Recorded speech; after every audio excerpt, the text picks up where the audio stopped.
Hey everyone, in today's video I'm gonna show you how to create Ali bank account online. But before we start, make sure to like this video and subscribe to our channel so you don't miss any of our tutorials. And now let's get into it. So as you can see, this is the official article from Ali.com. I'll leave you the link in the description down below. And you can see that the whole process is well explained through steps. We can skip some of these steps. First, you want to gather all your personal information on this list. Then you can go straight to the step number 4, which has all the information about how to open an Ali bank account. It says opening an account with Ali only takes about 5 minutes. And the application walks you through each simple step.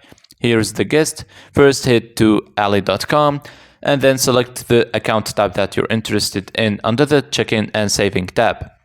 After that, hit open your account to officially start the process.